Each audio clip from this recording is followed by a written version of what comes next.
Testing 1, 2, 3. Testing.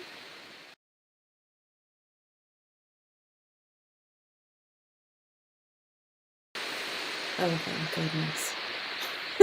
Thank goodness. I don't think anyone was able to hear the first 7 minutes of this stream, which is just fine with me. Anyway, welcome to Astro Literature Guide to the Universe. Yes, Lynn, I was talking. Lynn is in the chat. Thank you, Lynn. Sounds like it's raining. It is not raining. I wonder if that might be the fan on my laptop. Oop, hang on. I'm just day. Hello. Can you hear me now? Oi, oi, oi. Not with it. I'll just blame it on Mercury retrograde. Hello. Can you hear me now? Can you hear me now? It is gone now, but you can hear me. The rain is gone. And you can hear me, Lynn?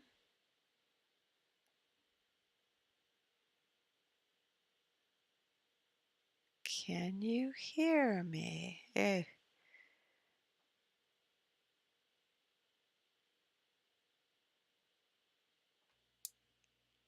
Okay, good. Yes, you can hear me. Oh, I'm sorry, Lynn. Lynn says she woke up yucky. And I felt pretty good, a little bit better the last couple of days. But before that, towards the end of the week, like Thursday, Friday, I was achy and just not feeling like doing anything at all, just slogging through it. And actually, the thing is, it's weird because when I feel like that, I don't feel like moving. But yet, if I move and I just get myself involved in, just doing shit, mundane tasks, even if I'm just doing the laundry, it helps. It gets my mind off of the slagginess. But I do feel a little bit better today. And let's talk about the moon. I should probably share my screen. I haven't been doing that. I have not been sharing my screen. Yes, Lynn, I love Qigong. It's amazing how it moves the energy. It loosens up my stiff neck when I do it. I mean, really anything. When I do yoga, whether I go hiking or walking or whatever it is, it's just moving the energy, but Qigong is amazing for that. Definitely amazing. And let me share my screen. I've been forgetting to do that. I don't know. I am ironing out my details and my streamlining my processes and my systems with the Mercury retrograde. And it's been a good thing. It's definitely been a good thing to do for me. Yep, there's my screen. Oh, crap, I can't do this. See, this is where I have to have a routine before I start the show. If I'm going to share my screen, I have to do a Zoom screen. Okay, that's annoying. I'm not going to do that right now. Forget about it. Just not going to do it. Cancel. Oh well. Just look at the pretty picture of the nebula. Forget which one that is. Okay. I'm getting my bearings. So right now the moon is in Aries. It's almost at the last degrees. As I am looking at the chart where I am. Oh, at 12:12 Eastern Time. The moon is now in Taurus. So things are moving a little bit slower now. You'll find that Aries, a fire sign, moon, we tend to be able to jump a little bit quicker from one thing to the next. The emotions flare up quickly, pretty much dies down quickly. We could be impulsive and quick to act. It's not always a bad thing. Spontaneity is definitely the spice of life. And the moon in Taurus is very different. It's earth sign. So we're going from fire to earth with the moon. The moon governs our emotions, our energy body, the energy in terms of our aura. So the moon in our birth chart is our personal aura. Also governs our health and vitality. Both the sun and the moon do. So the moon in Taurus, emotionally, we may feel like slowing down a bit, getting grounded, appreciating things, connecting to the five senses. Being an earth sign, it's the perception of our physicality. So is our physical body and everything that we can intuit through the five senses. So it seeks comfort. It doesn't like to move quickly, not like Aries fire. I think of it in terms of Ferdinand the Bull that just likes to rest under a tree in the shade and enjoy its surroundings. Likes a good meal. Definitely likes sweets. Taurus tends to have a bit of a sweet tooth sometimes, but it likes its creature comforts. So that's where the moon is at today, and the next 2.5 days. Oh, Darren. Hi, Darren. I appreciate you guys. Darren's here in the chat. Lynn, say hi to Darren. You guys know one another, right? Meet each other. I love my friends to be friends. Darren, what's going on the farm? Darren is a goat herder, which I have respect for, that he can keep goats because not everyone can keep goats. Goats are quite capricious creatures, and they can get into quite a bit of mischief. And they are very, very smart. Not that I'm biased, because I'm a Capricorn. Yeah, Darren, it's a good day to kick back and be mellow. I'm doing the same. I got a lot done this week.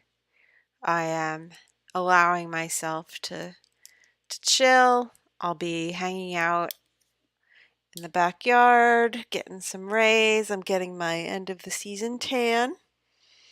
I feel like I needed to catch up.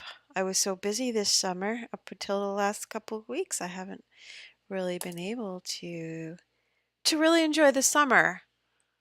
And so I am packing it all in as much as I can. And I think that we'll probably have some pretty nice weather, especially with Venus in Leo being in a sun ruled sign. And yeah, it's not bad. Venus retrograde. I mean, Mercury retrograde. Mercury rules the weather. We have had some issues with storms Have you heard about what happened out in Burning Man? That's some crazy crap right there. I'm wondering.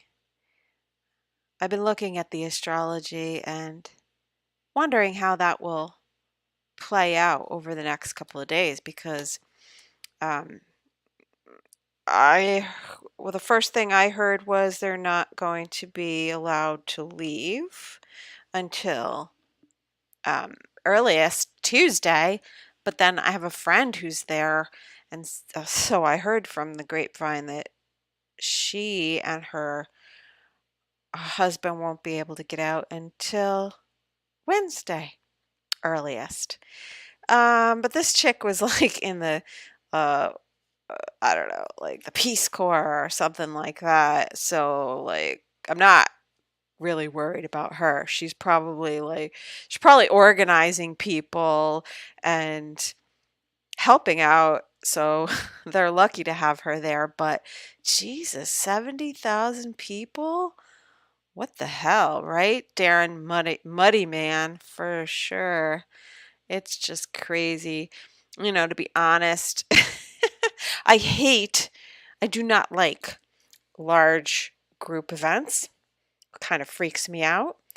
I was at, uh, I was at the second Woodstock in the 90s, was it 94?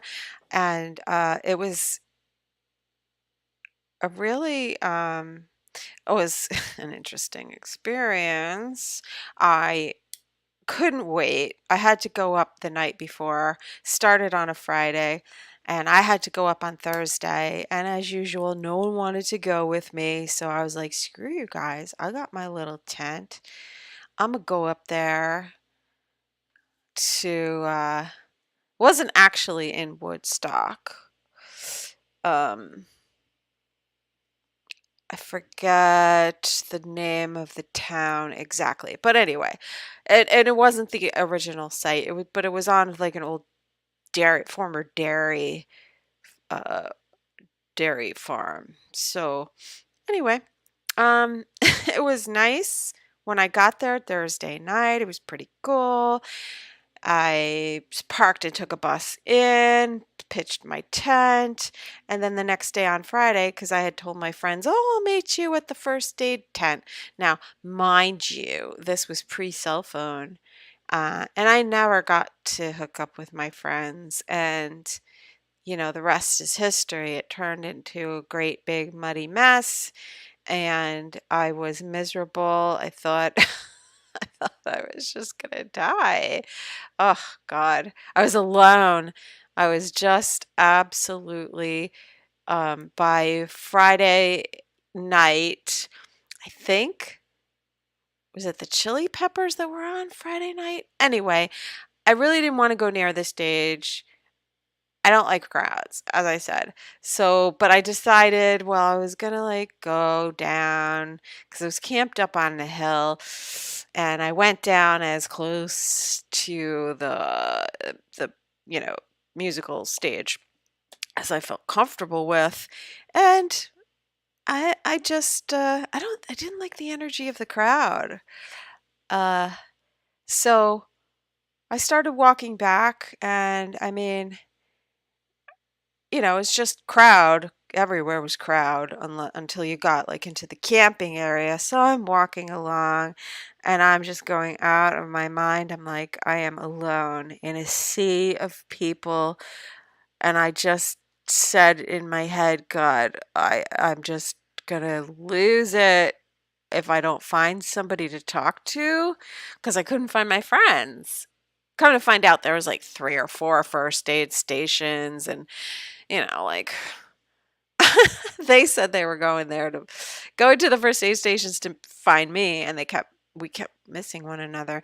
So anyway, so here I am in this sea of people, and I said in my head, God, I need someone to talk to or I am going to go crazy. And within 15 seconds, not even, the guy next to me, who was 6 feet tall, wearing a goofy hat, like goofy, Disney goofy, turns to me and he says, "So, where are y'all from?" I was like, "Holy crap, that was quick. Thank you." Yeah, and him and his friend, they were cool. They were from like Washington State. We hung out, we smoked doobs. They weren't weird and rapey, thank God, because of course, here I am. I'm by myself, and I'm like, uh, who knows, like if these people are gonna poison me and God knows what. But anyway, it was totally cool. Totally cool. We chilled, we smoked. I just, you know, I don't, I never liked getting stoned around other people. So I kind of got stoned and got quiet. And I was like, yeah, thanks, guys. I really appreciate it. And moseyed back onto my tent. And I just, I could be alone with myself now, with my thoughts. But at that time, I mean, I want to say I was, what was I, 23, 24? Yeah, I was about 23. I didn't know how to be alone. I still had all that weird mind chatter. Of course, I'm freaking out because I'm stoned. Anyway, so Darren, did I inspire you to take a smoke break? Uh, definitely encouraged. I can't smoke. I wouldn't be able to smoke and do the podcast at the same time because I rabbit trail as it is. I'm just like free form association, hard to stay on topic, kind of ADD. But if I got stoned, we'd be having a great conversation, but I want to try to keep it on point with the astrology. So, back to the astrology. Where are we at? So, we had the full moon just a few days ago, and that was conjunct Saturn, giving us kind of a dose of reality, or there could have been a sense of heaviness with that. Um, no, impending restrictions. Then the moon, being in Pisces, it's a little bit escapist. So the next couple of days after that was probably just like, just really just want to float along, relax, lacking focus, but just allowing yourself to do that and sort of releasing, because the full moon is the peak, right? And then we start to release after that. So, in terms of physicality, releasing toxins, it just happens naturally with the waning moon. Waning being as the moon is getting smaller and diminishing in size and in its energy. So, as I always say, I like to get a lot done during the waxing phase and kind of coast on everything that I have put into place in the waning moon. So the waning moon is dissemination. So it disseminates information, it disseminates the fruits of whatever we are doing pre full moon. That's why I think it's very important. Everything that you do in the first 2 weeks, you're building the foundation so that you can coast off of your efforts and just kind of come back in and make some adjustments, reap the rewards, that kind of thing. So we're in the waning phase, kind of relaxing and coasting and enjoying the last few weeks of summer. It's very sad. Summer's my favorite season. Anyway, I love fall too. It's all cool. It's all good. Yes, Darren, waxing and waning. when I first started learning and understanding the cycles of astrology, the very first thing I started with was looking at the moon. Astro Luna chick.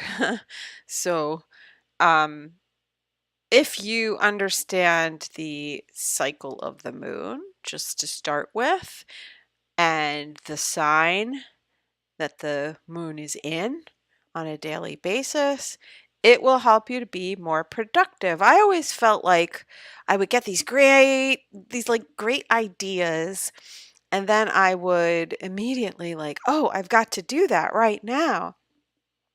And most of the time, it really didn't amount to much. It wasn't very fruitful and productive. But then when I understood, it wasn't the time, it wasn't the cycle, it wasn't the right planetary energy, but yet to honor that inspiration and what it meant for me, and then to check in, gather up my resources, get my information, make my plan, and then using the astrology to time my actual launching of a project, or going to talk to somebody about whatever it was. Wow, that actually did two things for me. One, it increased my productivity because I was working smarter, not harder. And two, I cannot tell you how it reduced my stress, because I've always had this anxiety of, got to get stuff done. I need to do this. I need to do that, worrying about all kinds of things rather than being in the moment. That was the first thing, being in the moment. The second thing was, well, what is the moment? How do I define the moment? What is the quality of this moment in time? And that's what astrology does, because time has a quality. It could be frictional, it could be smooth, it could be joyful and uplifting, it can move very swiftly, or it could drag ass. And that is what astrology gives us to discern the quality of the time. Is now the time to act? It depends. If you've already been doing the thing, and it's not something new to you, then by all means act, right? So the waning moon, if you're if it's a thing that you are already doing, you're not starting something. So launching things, taking action, adding to your plans, whatever it is, that is okay. Same thing with Mercury retrograde. So starting things, new things in the waxing moon, from the new to the full, very favorable. I like to give it a day or so after the new moon, and not doing it at the peak of the full moon, because you want to be able to use all the energy, and that's the peak of it. Like, that's it. Um so there's that. And then what you're starting, I don't like to do it big on a Mercury retrograde. I don't like to do it big on Venus retrogrades. Those are the time for reevaluating and going over and redefining. And those are the times when I like to gather my information and learn more, and kind of look at it like a Rubik's cube from all angles. I take the issue and I look at it, like twist it around, look at it from different perspectives, different angles.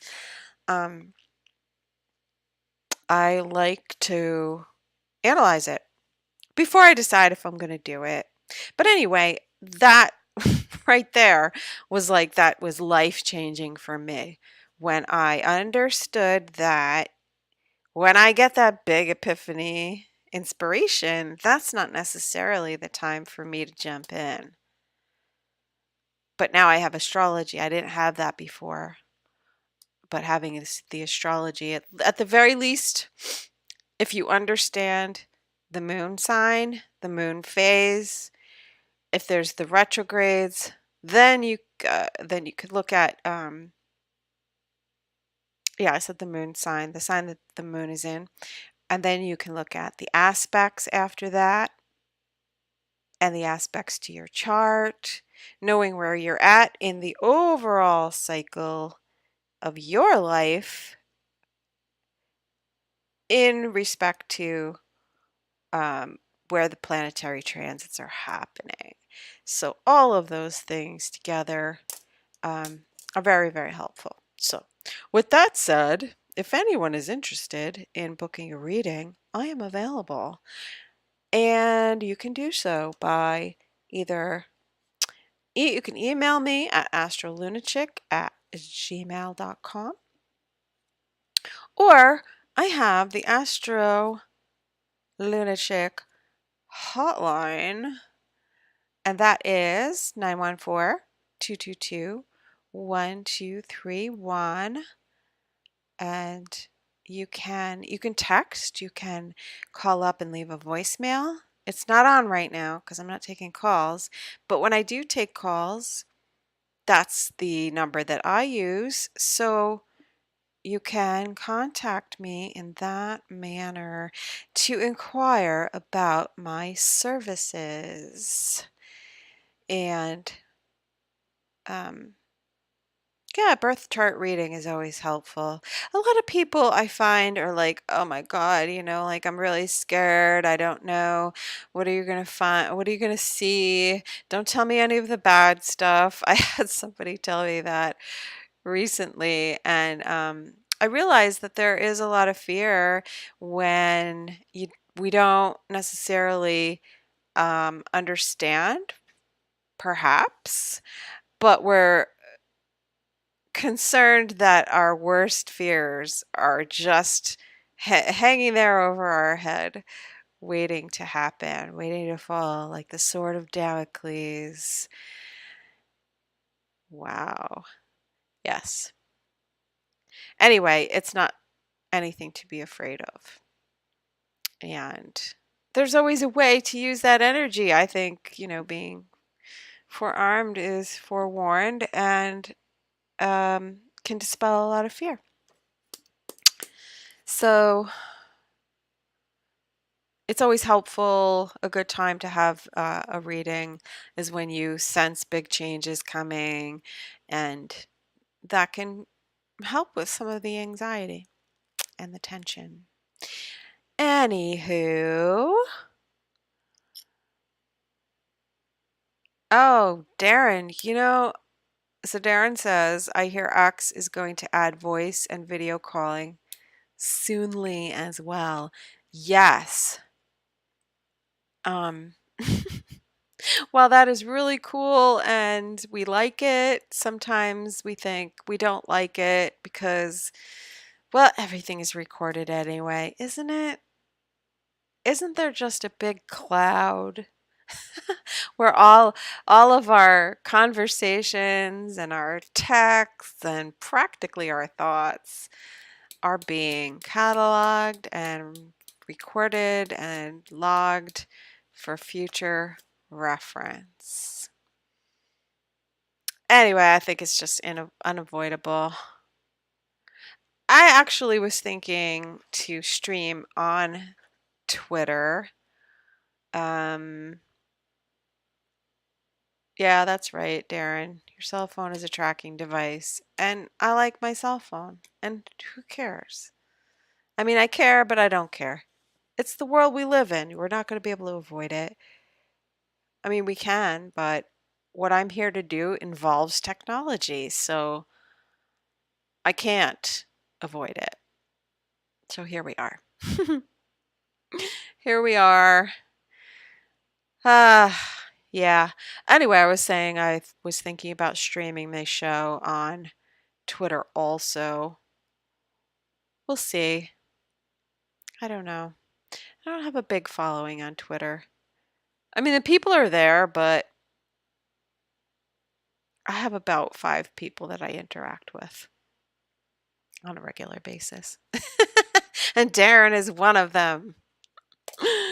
Thanks for being here, Darren. Appreciate you. Oh, Lordy. Lordy, Lordy. So, let me look at the astrology for the week. Like I said, we're in the waning phase post full moon, and we're starting to integrate whatever the message was of the full moon uh, right around now. And I think it has to do with practical application. So the moon right now in Taurus has been in Taurus for about, I don't know, an hour and a half, 2 hours. And it's moving towards making a sextile 60-degree angle with Saturn. So when the full moon occurred, the moon was conjunct Saturn. And Saturn rules the sign of Capricorn. And it is a sobering type of an energy. But for those of us who have Earth in our chart, I think today and tomorrow, it feels good to be grounded, whereas a fire sign or an air sign doesn't necessarily like that because action and you know communication, these air and fire signs like to move quickly, and Earth slows you down. So it is the material manifestation. Saturn is. It represents the concept of crystallization, materialization. It is the last step of manifestation because what begins as an inspiration and a thought and a feeling. Did I say action? Well, inspiration. I was thinking of fire, but taking action on your inspiration and your feeling, your passion, uh, and your ideas results in a physical manifestation, right? In the material world. That's what Saturn represents in alchemical principles. So, Saturn being in Pisces is weird, kind of, because the Saturn principle of material and structure, boundaries, and obstacles, we could say, in Pisces, the water sign. And Pisces has no boundaries, no structure, no form. So it's really a crapshoot in a sense because things can go either way. And, when you're talking about like earth and water, what do we get? Mud, right? But what do we make? What did we make, bricks out of other than water and earth, right? To create something solid. It's just the beginning. And when I'm thinking about mud, obviously, what happened at Burning Man? That was the full moon, right? The moon in water, the storms, the Mercury retrograde. And I think it was the day after we had the full moon on the 30th. The day after was on the 31st. The moon would have been opposite Mercury retrograde in Virgo. And Mercury retrograde can bring storms. And Virgo is an earth sign. So there we have the earth and the water forming mud and sludge. Rah! Anyway, let's see how that progresses through the week. Anyway, on September 1st, I want to say, when did it actually, when I heard about it yesterday or the day before. I don't know that it actually happened at the full moon. I'm not really sure. But September 1st and 2nd, the moon was in Aries. So it's interesting, you see the posts from people that are there and they're like pioneering spirit all the way, moon in Aries. The individual providing and being resourceful, but taking action to be self-sufficient. It's very interesting. And then it was also about, not just the individual, but it's not about the needs of the individual person, right? It goes from the me to the we, in a collective sense. But as individuals, how can people contribute to the stability of the group? So that was the second, and now here we are at the third. The moon several hours ago, well, probably about 8 hours ago, passed over the North Node, where it would have squared Pluto.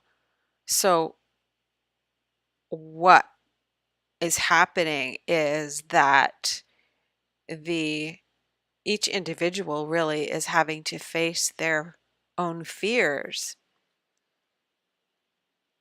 because this is what could be a dire situation, potentially. Possibly a dire situation. There's like over 70,000 people are there. That's like a small city. That's crazy. And they're not letting anyone leave except Chris Rock and Diplo got out. So there's obviously a road that is dry enough to get out, or they were leaving to go to another place to be airlifted. But I was just thinking about how interesting it is that here you have tens of thousands of people, and a lot of those people are very wealthy people who are involved in the tech industry, right? Millionaires, billionaires go there, and celebrities. So, haven't really heard anybody else besides Diplo and Chris Rock um, being there. But like a lot of famous people go there. So I'm wondering about who we're gonna find out about in the next couple of days that's stranded there. But I thought, with all these people's money, they could call in resources, because as we've seen, we cannot rely on agencies that are, even the ones that are tasked with disaster relief. We've seen how the funding for uh, relief efforts um, it gets hijacked. That's all I'm gonna say.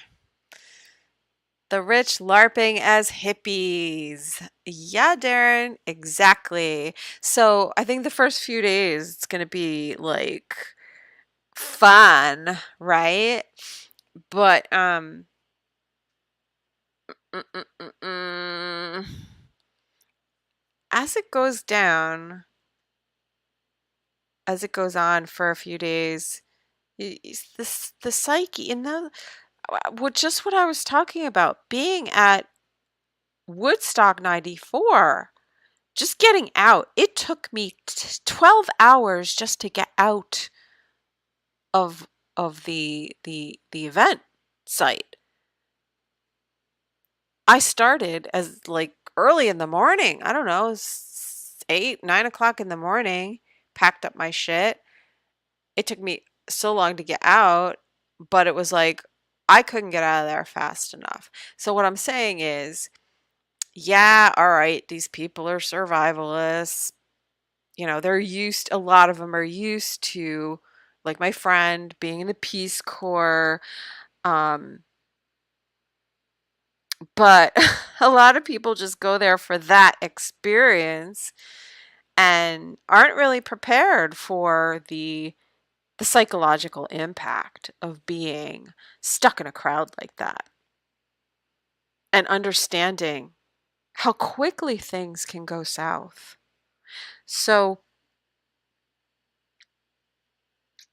I think we'll have to see how this plays out, knowing that there are people there that have resources to either bring things in by helicopter, but for 70,000 people, dude, it's going to be crazy. So, all right, here's how I see it. The next 5 days, there is the planning stage. Right now, actually, with the moon in Taurus, there's the focus on resources. How do we get resources in? Because it's not yet like getting people out is not really feasible right now. So, looking at the moon sextile to Saturn, Saturn is, the maturity, the stability, uh, the leadership necessary, and the planning to execute whatever, you know, however they are going to um, bring some sort of relief. And with the moon in Taurus, it is going to be about food and water supplies. And so today, moon in Taurus, it's not really making any aspects until tomorrow when the moon will be conjunct Jupiter, Jupiter in Taurus. Abundance of resources. But guess what? All right. Well, this is interesting. So, between today and tomorrow, we have Venus going direct. Venus is the ruler of Taurus. Okay. The Taurus being the idea of the physical resources and the earth element, and the moon will conjunct Jupiter, and Jupiter is going retrograde. So this is a big event. It's the events that happen with retrogrades are with the day that or like a day or two before and after, when the planet stations to go retrograde, and then when it goes direct. Those are always big shifts. We always get some sort of message on those days regarding the retrograde. So, a lot of the Venus retrograde, the first part of it was people in the public eye and celebrities, up until the Venus conjunction with the Sun, Venus retrograde, and that's the Venus star point, the inferior conjunction, after which Venus started going away, moving away from the Sun in degree. So as she separates, then she becomes more visible. She's morning star and she becomes more powerful. Okay. She's in her warrior phase. So there are two sides to Venus during her retrograde. There was the evening star phase that we started with, which is more soft and subtle. It relates more to relationships and love. And then after the conjunction with the sun, her quality changes. She becomes more masculine. She is the solar feminine during her morning star phase. So it's more warlike. Venus is more warrior like. So it's less about relationships and more about, you know, conquering, getting things done. So in a square to Jupiter and Jupiter in Taurus, so we're dealing with people in the public eye. That's Venus in Leo. Leo is definitely a sign that we think of when we think of celebrity. And Jupiter expanding, also it's the beliefs and philosophies, and it is the resources in Taurus, and it's physical. And Jupiter just went retrograde. So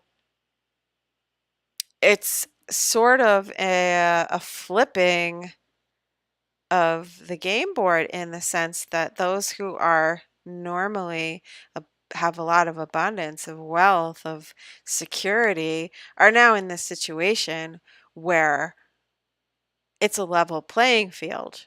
Everyone is in that situation. Doesn't matter that you have a bazillion dollars, but if you do, you have the opportunity to make a difference. Now, I think it's also interesting because we had on the first side of the Venus retrograde, we had what happened in Maui, and the talk of certain celebrities' homes not being destroyed.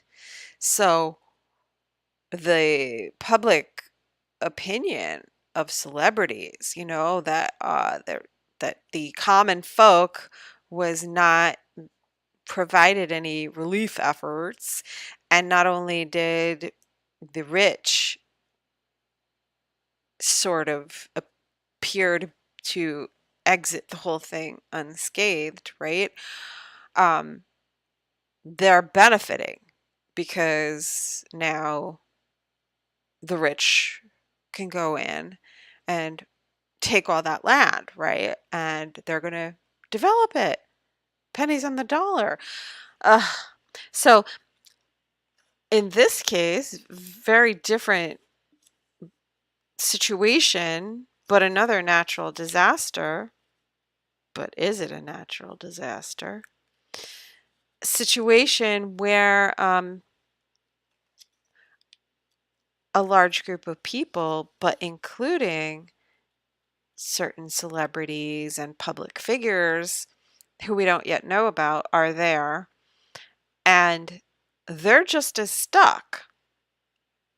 They can't physically move in and out. You get stuck in the mud. I mean, that's why they're not letting people leave, obviously.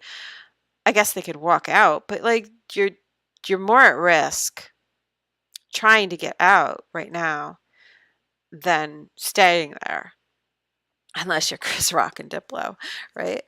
So, but yet these dudes have like satellite phones and God knows what other survivalist equipment. So, yeah, they're okay until their supplies run out.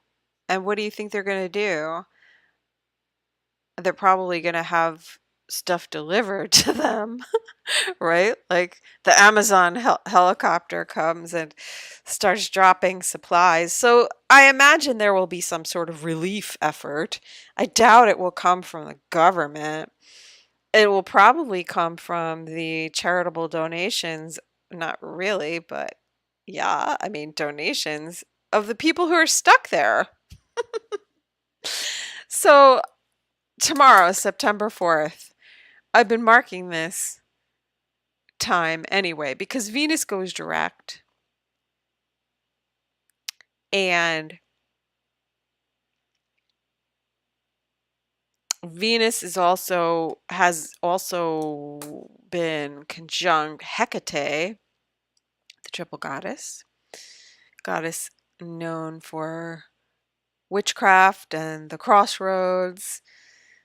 So since about the 27th and 28th,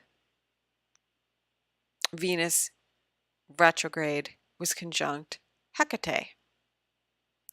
And interesting thing, when we had the Maui disaster, Venus retrograde was conjunct Lilith.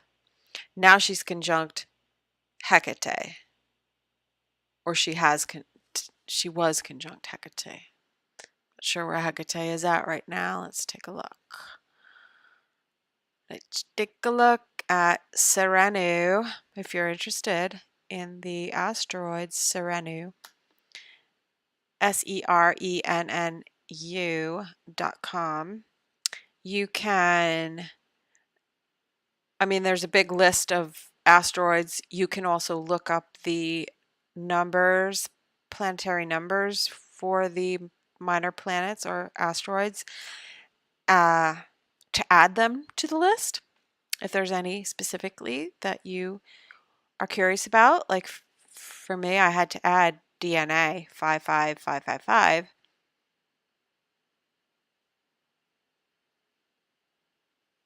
And yeah, you can check that out. So Hecate is at 15, which it's square to Jupiter. And Venus was conjunct Hecate at about 13, 14 degrees retrograde. So there was a turning point and a crossroads, and if you like, ritualistic, magical workings. If you want to look at astrology from that perspective, when certain energies are available, they can be used by anyone. So, being that we have two particular goddess and dark feminine archetypes being activated, one with the Maui and the Hyena issue, that being a Lilith issue,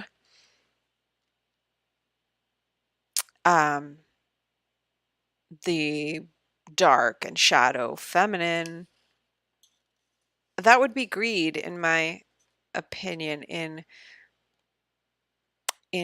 Leo, that Venus conjunct Lilith. Like Lilith wants what she doesn't have, or she figured, or that she feels like she doesn't have. It's a jealousy in Leo. Well, it could also be negativity. The negativity that was generated towards public figures who were singled out as being beneficiaries of a disaster. And then you've got Hecate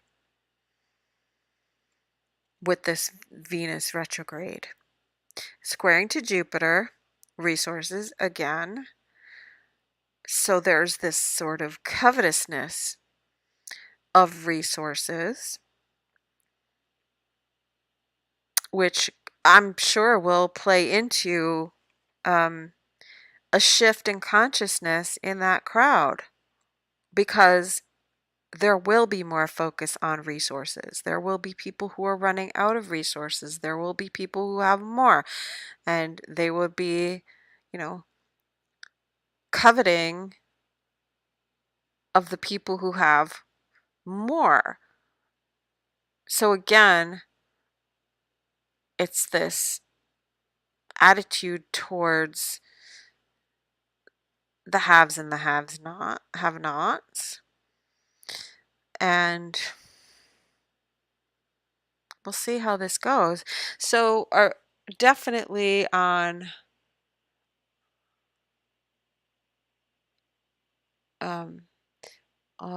September 4th, there's a turning. Like the stories that you're hearing now, the vibe that's going on now, it will shift tomorrow. It will shift towards resources. Who's got them? How are we going to get them? Hopefully, those who have will contribute and maybe even be able to bring in outside resources.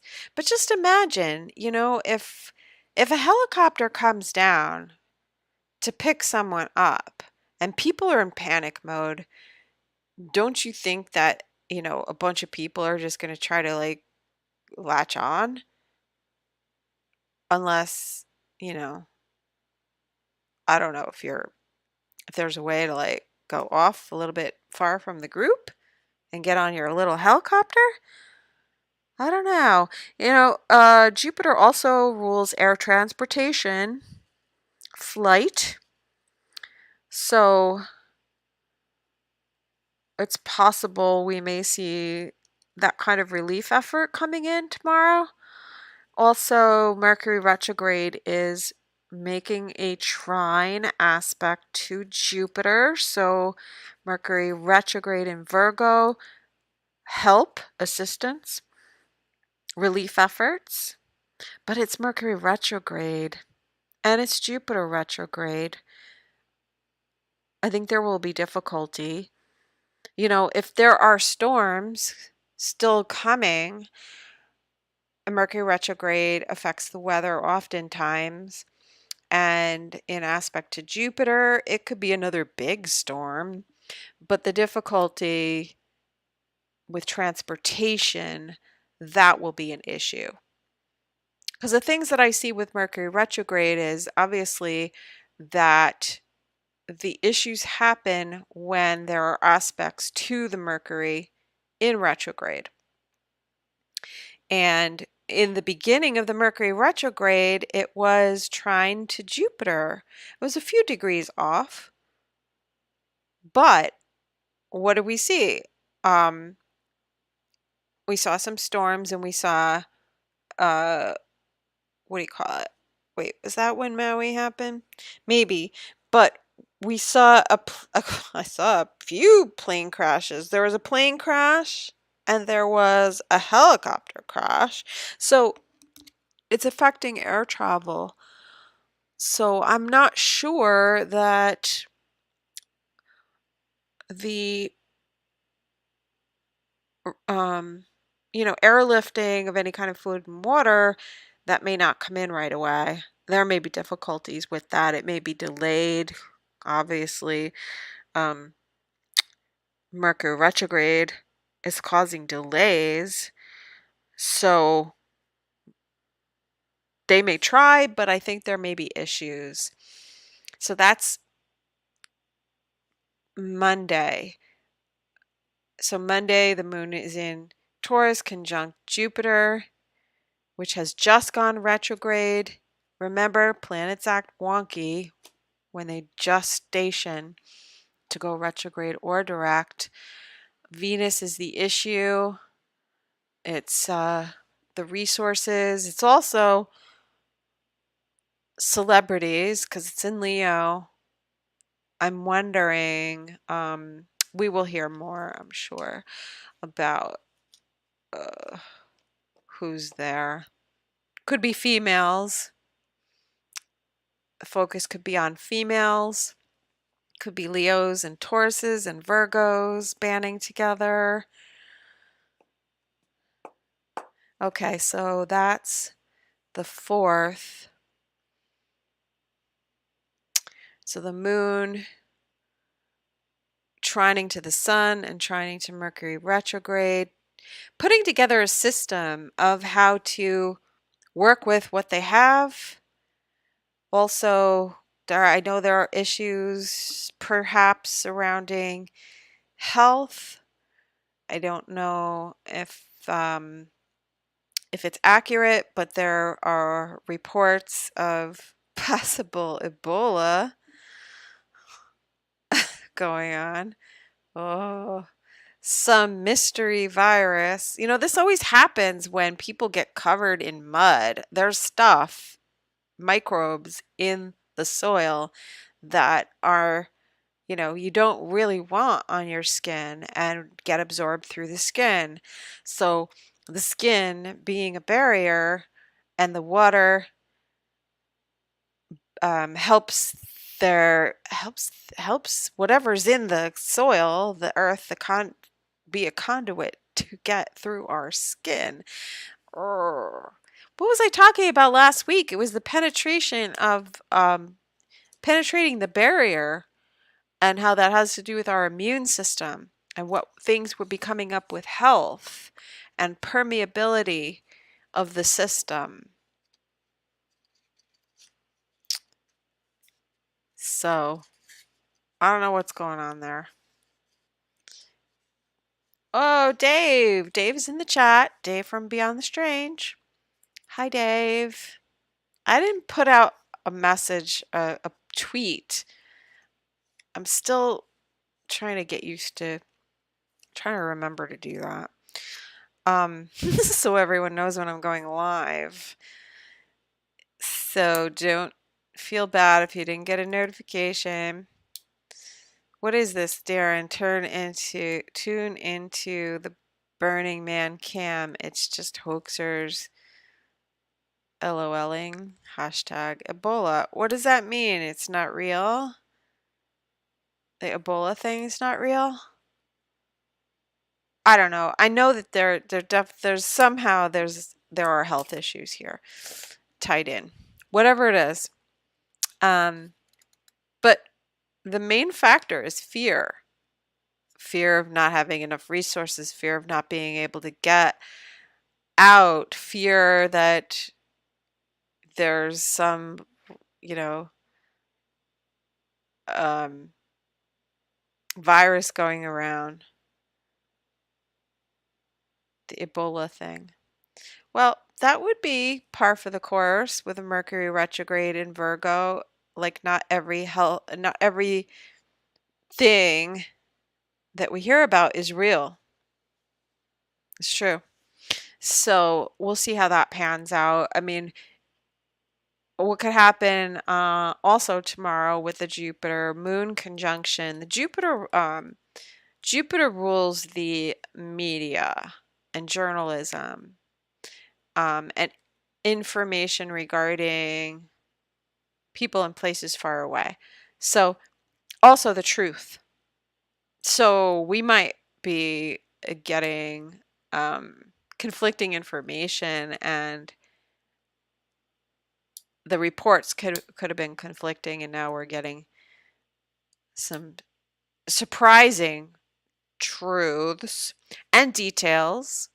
So that could also be a different perspective with the moon, Jupiter in Taurus, trining to Mercury retrograde and Sun in Virgo. But we're going to find out more. Whatever it is, we hear the first of it tomorrow, and it's big. And then on Tuesday, the moon is going to conjunct Uranus, so it's something crazy and shocking. And Uranus is also retrograde. So it's very powerful right now. There could be issues around electricity and communications and the internet, perhaps with Uranus, because Uranus rules the airwaves, technology. So we'll see. So that's September 5th. The moon is conjunct Uranus in the earlier part of the day. And I think that will bring in more strategies with Pallas in Virgo, 27 degrees, making a trine aspect to the moon in Taurus at 27, 28. But also the moon at 28, around 26 degrees actually, is algol which is going to also make a trine aspect to Pluto.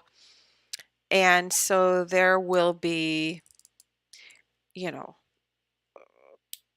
again, around resources because it's Taurus, but Algol is a pretty potent star to be used for good or evil, and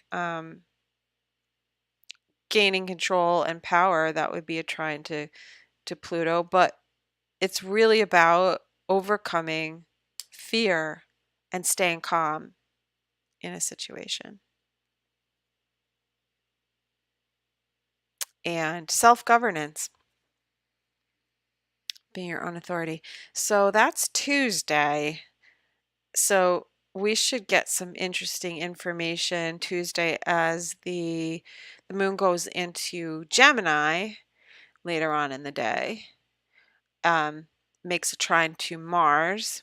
So there's definitely disseminating stories, information, ideas, plans, strategic action.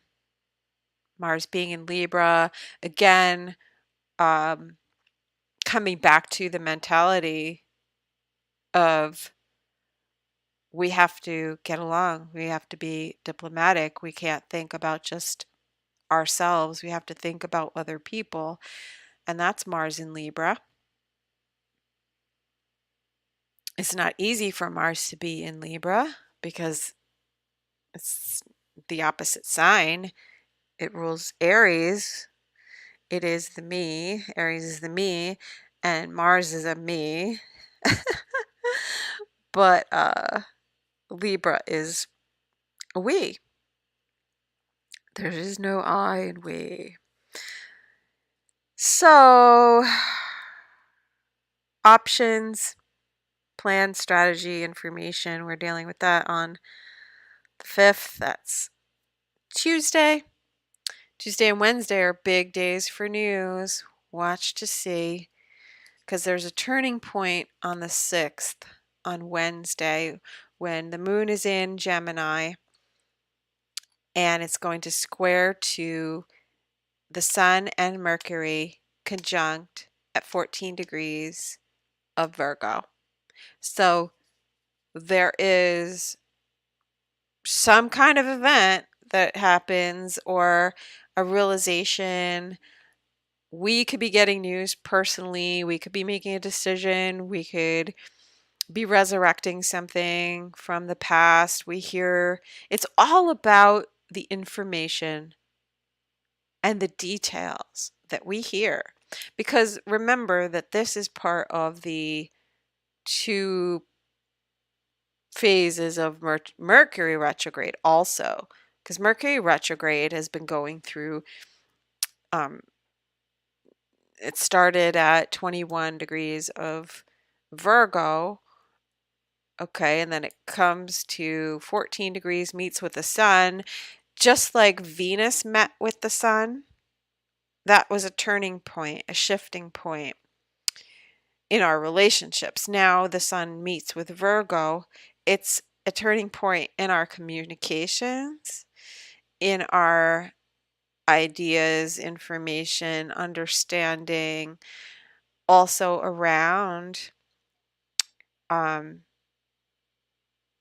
well, our everyday habits and routines and organization on a personal level, because that's Virgo.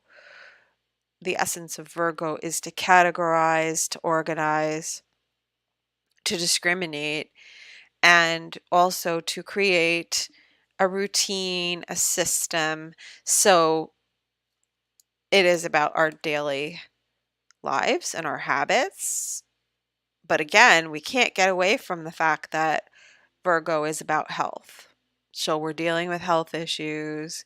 It's not just what's going on at Burning Man, but there will be some kind of news and information being exchanged that is very important. So I would say listen to the information that you get. It can be financial. The moon is making a sextile to Venus. more likely financial and resource related than relationships, because Venus is in her morning star phase. She's more about getting the bag, going out and providing and attracting, because Venus is feminine. Venus attracts. It's not like Mars, where Mars goes out and pursues. Venus attracts through through her vibration and her understanding of self-worth. Okay, so Venus is more likely to be regarding financial issues and resources at this time. So the news could be financial. It could be about a woman because it's Venus. It could be about a public persona. And the moon in Gemini is making a sextile to Venus. So now Venus is also going to be conjunct asteroid Juno. So there will be something about a marriage, a partnership, because Juno is the asteroid of marriage. It represents the wife. Being in the sign of Leo, then we look to the Sun and the Mercury.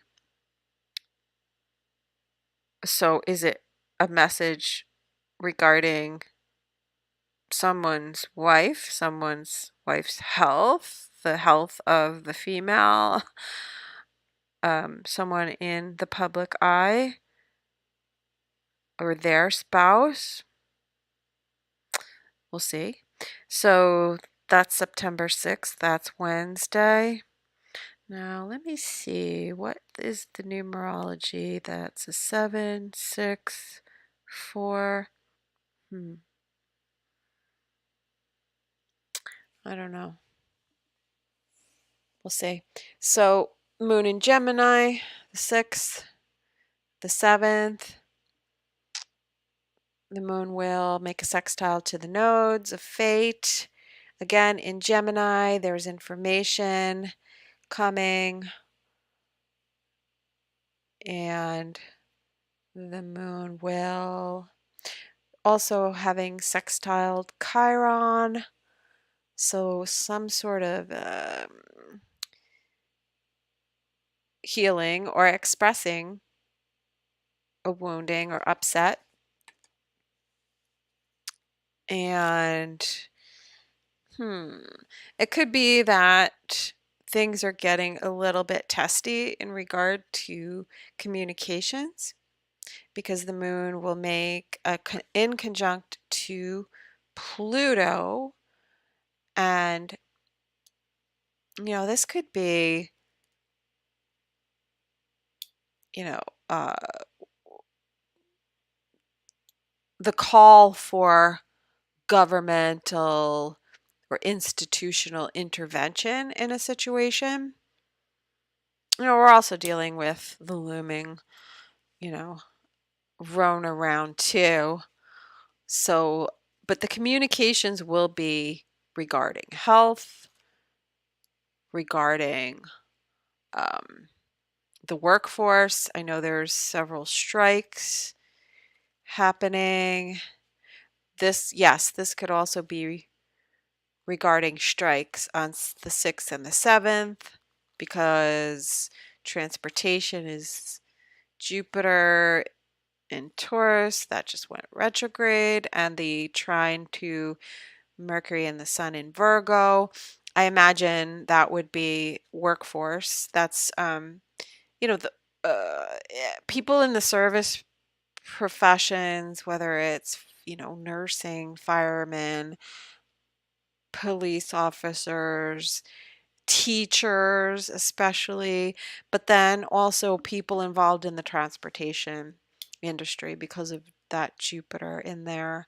So we could be also seeing that on Monday, the effects of it, because we already know about, there's one, I think the airline attendants from one particular airline, I'm not sure who it is, but we'll be probably hearing a lot about that over the course of the week and how that's affecting us. So the 7th, right, we've got, yeah, Moon in Gemini, and it is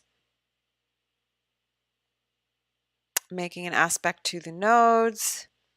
So communicating our individual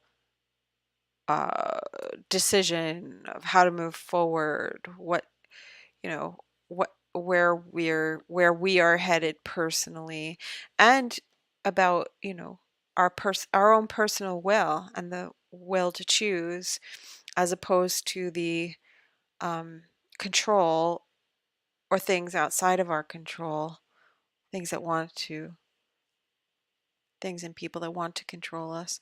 So on the 7th, we've got the moon in Cancer, and it will be squaring Mars. So here, this is about the physical and emotional safety and security and resources in terms of food and water, perhaps. The moon trine Saturn is understanding the reality of the situation that we may be in, and conservation. Yeah, I forgot to mention over the 7th, the 6th, and the 7th, because the moon is squaring that Mercury retrograde and the sun conjunct in Virgo. Uh, we could possibly see some more storms with that, making travel difficult. Anyway, okay, so the 8th, we have the moon entering into Cancer, like I said. Trining Saturn can provide some amount of taking responsibility, accountability, but being stable and mature when it comes to our emotions with the moon in Cancer. And on that day, we have also yeah, the moon square to Mars. That can be getting very testy emotionally, cranky. I think this is where Mars's cranky side starts to show up, where it's not really, it's under a lot of pressure to act nice in Libra, and the moon in Cancer is putting a lot of pressure on Mars in terms of you know wanting to be free and not be constrained, but yet we have to wait. There's delays. So that'll be, I don't know, the squares bring a lot of friction, and it will be difficult to contain the emotions, but yet it is supported at the same time because of the action of Saturn. So that's the 8th. So what is that? That is, I'm losing track of the days.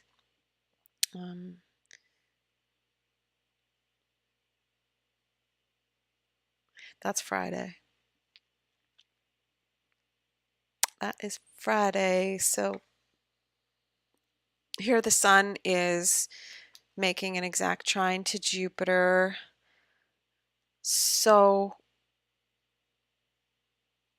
let me see. Again, focusing on having a system, having a plan, managing our resources, And as the moon progresses through Cancer towards Saturday, towards through Cancer, on Saturday, we have the moon making a sextile to the sun, and that can be very productive in terms of having our routines set, but the moon will make a square to Chiron, which brings up the pain and the wounding. It's the focus on the individual and the emotions, and whether or not people feel safe and secure in the relationship with the people that are around them. And there's a building sense of fear because the moon overnight, the 9th into the 10th, is going to oppose Pluto. And Pluto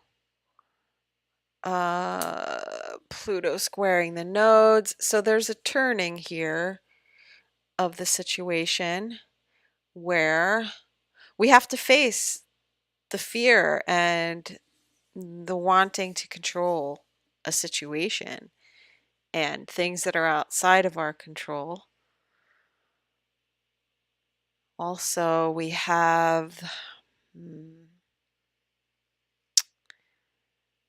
Pluto and Neptune in a sextile. And at the apex, we have Lilith, and that is at 28 degrees of Leo, and that was the station of the Venus retrograde. So that being the focal point, again, the jealousy, the envy of people who we think have more, or people in power and in the public eye, there could be a lot of negativity thrown at such people. Or if you have a planet or a point at 28 degrees of Leo, that could be significant. But Pluto and Neptune, so we have the imagination and the faith, or the illusion and the lies, and Pluto, the need to control, also to transform. And at the apex there, that's Regulus. Regulus has actually shifted into Virgo, so it's no longer at the last degrees of Leo, but it's still close enough, and it still relates to royalty and those in a position of power, not necessarily earned power, but power nonetheless. So by September 10th, I think we start to see some interesting information around whoever it is. I keep going back to Burning Man, but you know what? It's not just that. There are people in the public eye that throughout the course of the Venus retrograde have been accused of certain things. And I think that this part of the Mercury retrograde is bringing out the details regarding certain things. So regardless, we're going to have some information, interesting things, like wild crap. It's just one of those energies where what you thought it was, and then you find out that it wasn't at all what you thought it was, and you're surprised. Okay, so that's the 10th. So the 10th, early on in on the 10th, we've got the moon opposite Pluto. It always feels like a squeezing to me. And I just know that things come up with like OCD and obsession, and it just brings up craziness with Pluto and Capricorn because it wants to control things. It wants to, um, especially in Capricorn, this is government stuff too. So I think there's a turning point here where it's like, we see also the dark side of governmental control, and we have to face that. And a lot of what we're facing right now is the fear of everything that we went through during 2020 through 2022, the fear of that coming back again, or the people who want to control, they're doing it out of fear. And the people who go along with the um, restrictive measures, they do so out of fear. And so then they lash out and they try to control other people, but it all goes back to fear. So, but, Pluto can also be very transformative when we are having a heavy Pluto transit. It takes a long time, so we're in that energy for a long time, but it forces us to face our fears because we're put in a situation where all the fears start to come up. So we have to look at them, and the underlying obsession to try to control ourselves, control other people, that kind of thing. So when the moon is opposite, that's when we're dealing with the emotions.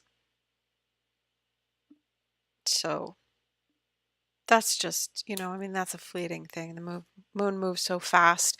And then the moon moves into Leo, and it's going to make a sextile to Mars. So there can be actions taken on September 10th, on Saturday, that are definitely more we oriented.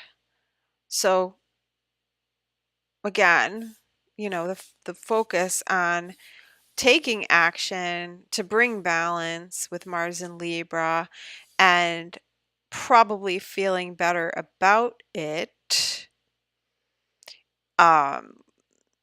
However, we have Mercury retrograde at the midpoint between Mars and the moon.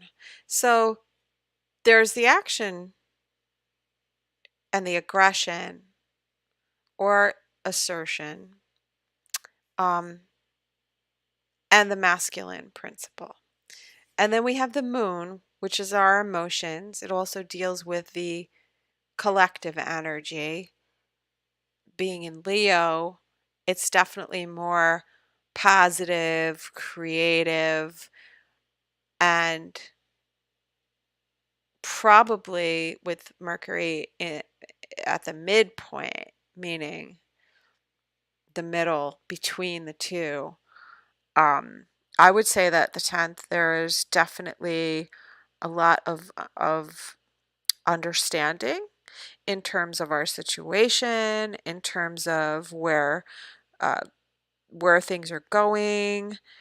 Again, I don't want to harp on health, but it's Mercury retrograde in Virgo. You can't help but talk about health. And that includes mental health.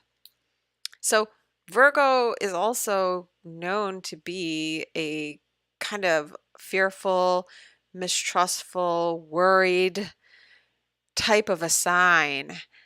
And I know I've talked about the stars in Virgo, and a lot of them are in Ursa Major, which gives a mistrustful sort of a character. So these things are coming up. We're definitely hearing about actions being taken to sort of balance the situation. We could be here getting um, just news. I mean, this could be anything. I've already seen small local events being canceled um, due to COVID.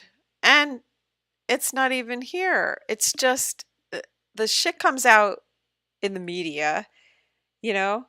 Um, it it gets to announced that, well, we're gonna be this is gonna happen. Like they know it. Like like it's on a fucking schedule, right? And so they sort of seed the consciousness with this. And then depending on the views and beliefs of people involved in certain organizations and planning events and whatever, workplaces, then their response. So this is about the response. And just remember that it all depends. It does your life doesn't depend on how other people want to live their life. And this is an energy of, I think, on the 10th, on Saturday, we reach a point where it's like, all right, it's a clear dividing line here where you will have certain people who will say, I'm just going to live my life. I am responsible for my own health. I obviously care about other people, but I don't believe that what I do is really affecting other people.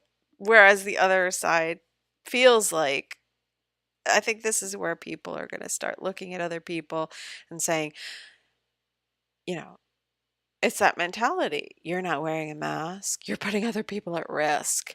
But a larger portion of the population understands that that shit never worked. But there's a minority.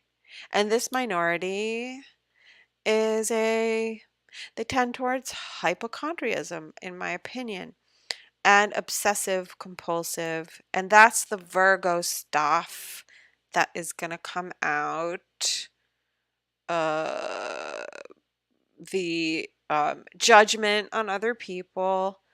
Um, that's what I'm seeing develop over the course of the week. It's more of a who's going to be in fear and who's going to say, you know, I love you, bye bye. You could do what you want to do, but my body, my choice. Ah! Okay, so let's check in with the chat room. Darren went to go unload his groceries. Lynn is still here. I think Dave dropped off. He popped in to say hello. Yes, and thank you, Dave, for reminding us to hit the like button and subscribe if you're enjoying this broadcast on this fine, fine sunny Sunday in September. It was the 3rd of September, a day I'll always remember. That's Papa Was a Rolling Stone. 'Cause that was the day that my daddy died. Cool song. Where was I at? So that's pretty much the week. September 11th. I mean, that's always a big day, right? Wait a minute. Is that Sunday? Here I go. Losing my place. Sunday. September 11th. No. The 10th is Sunday. All right, well, let's stop at the 10th. The hell. That's Sunday. Moon in Leo. It's waning. The sun is at 18 degrees of Virgo. And that would go back to a few weeks ago where Mercury was at the same degree. So it's bringing to light whatever had come up around the end of August when Mercury would have been at that same degree. So it's the information came in, but now we see it more clearly with the sun there illuminating that degree. Because the big change, the big change that won't, we're really going to feel it. Well, we see it, but we're really going to implement it, I think, when Mercury goes direct and then it comes to make a trine aspect to Uranus, because the Mercury retrograde stopped just short of a trine to Uranus, and the Uranus is bringing big changes. But we need more information. So Mercury goes retrograde. We gather more information so that we can make our decisions. But the sun is going to illuminate something over after the 10th. So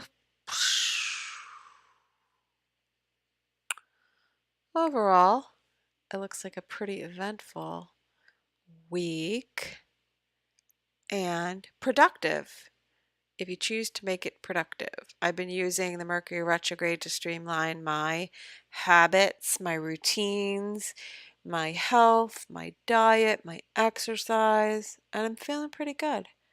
I got my tan on, got my vitamin D,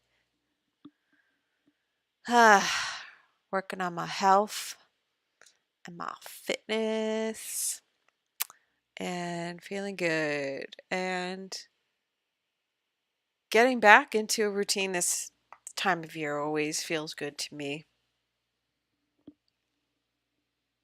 because I feel like I'm more productive. I don't know why. I don't know why. Yes, I do know why, because it's the transit through Virgo, and I have a stellium in Virgo, so I'm like an honorary Virgo. I'm a mutt. I have a lot of different things in my chart, but I would say I'm mostly earth, water, air, in that order. Not a whole lot of fire. My fire is dampened. I actually have to work harder to give myself the fire, the move, the get up and go, the inspiration. But once I do it, see, that's the antidote. Moving, switching it up,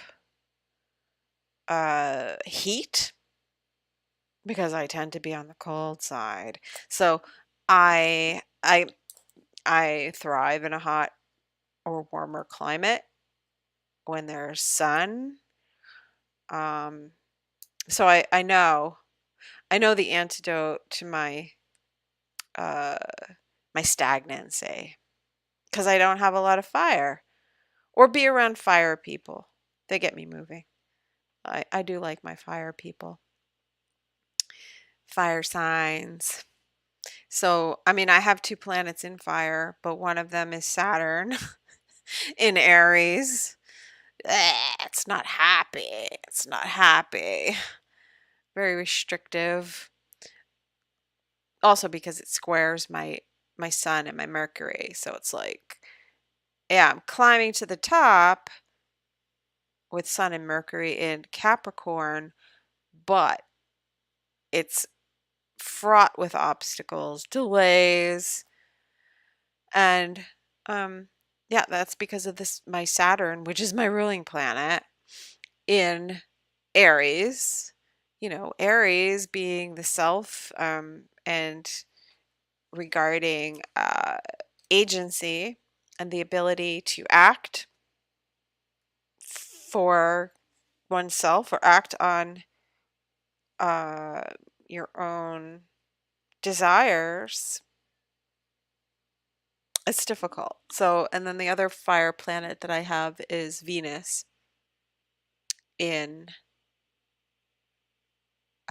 Sagittarius. So that's definitely, well, it's in a fire sign.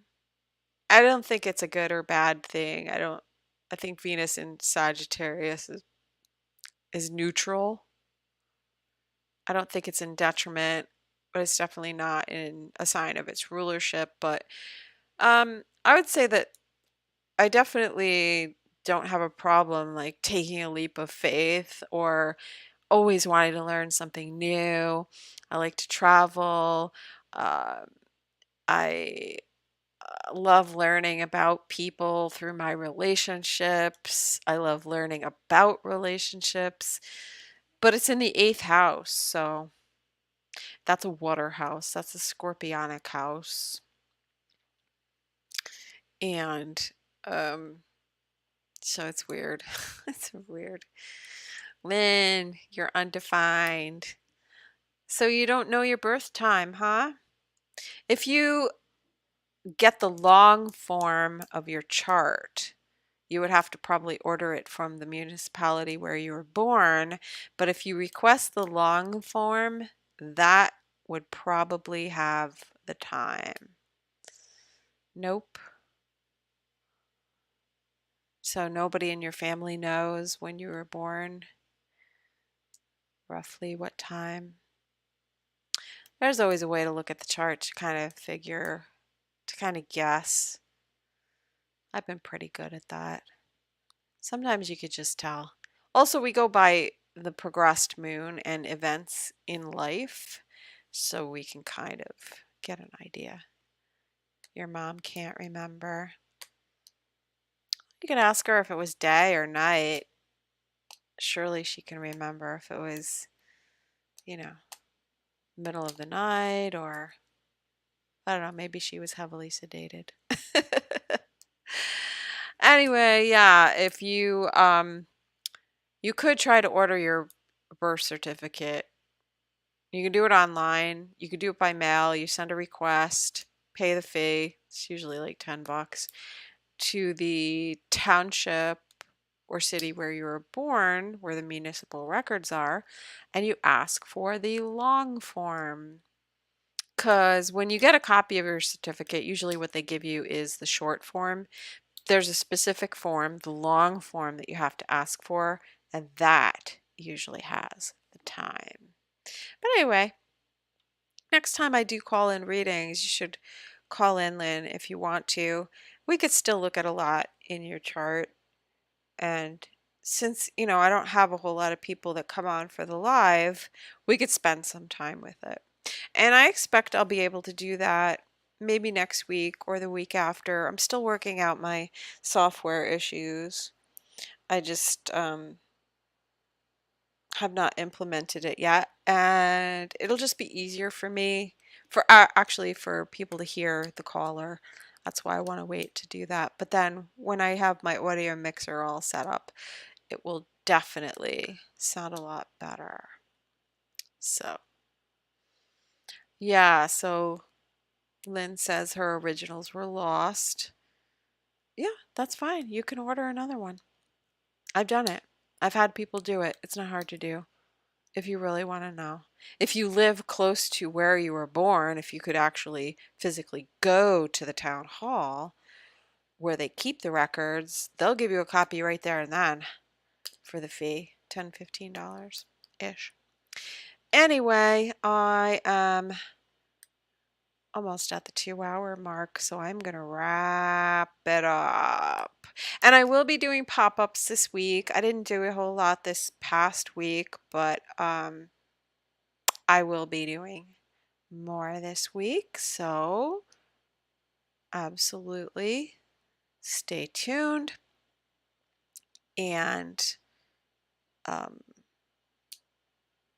hope to see you all during the week with the pop-ups. So you know the drill. You hit the subscribe and the little bell. The bell will give you a notification when I go live. Um, you can pretty much guarantee that it's going to be around the noon hour, because that's when I do my best work. Um, I'll try to keep it around noon, try to be consistent. But it'll always be between 11 and 1. It probably won't go on later than 1 at any given time. You're welcome, Lynn. I'm glad you enjoyed it, and thank you for being here. It is 9 a.m. for you because you're on the Pacific, and it is noon-ish for me on the Atlantic side. So, with that being said, please like and subscribe and share and hit the like button, and you can follow me on Twitter, Instagram, Facebook, and Rumble. Please bookmark or follow the Rumble channel because my pop-ups sometimes might get migrated over there depending on what I happen to say. If I feel like it is something that could get taken down, I will not leave the live stream up on YouTube.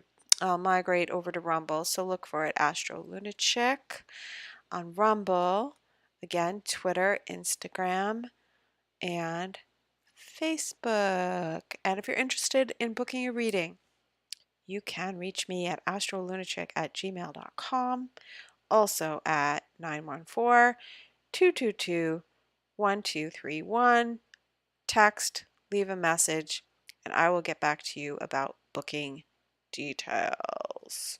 I have a reading for every budget, so it's always a good idea to have a little conversation so we can see what it is that you're looking for.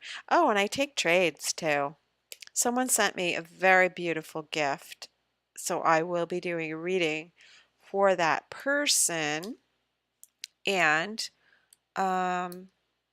yeah, I mean, it was a beautiful, gorgeous disc, selenite disc that was about, I want to say, ½ inch thick and maybe 4 inches in diameter, 4 or 5 inches in diameter, selenite disc, and it's embossed with the zodiac wheel.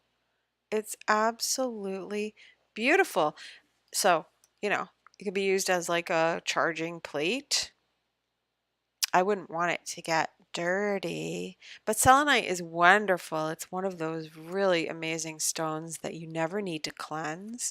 In fact, it's used for cleansing other stones, and it does work. So as a charging plate or a cleansing plate, you can put other stones on a selenite disc, and I've thought of all kinds of uses for it, but it was a wonderful gift. So I take trades. That being said, I wish you all a wonderful week and hope to see everyone in the pop-ups. And I'm going to get better at announcing things on Twitter, I promise. So that's a good place to follow me if you want to get to the notifications of when I'm going to be going on. I'm going to get my act together, I promise. I think I just need this Mercury retrograde to just get used to the new routine and then being diligent enough to share the post to let people know beforehand, and being consistent with that. So yeah, I'm working on that. Anyway, thanks for joining in. And Lynn, you're the trooper. She stays to the bitter end. I'll bet you are always the last to leave at a party, Lynn. All right. Thank you, thank you, thank you. And we'll see you soon. Ciao for now.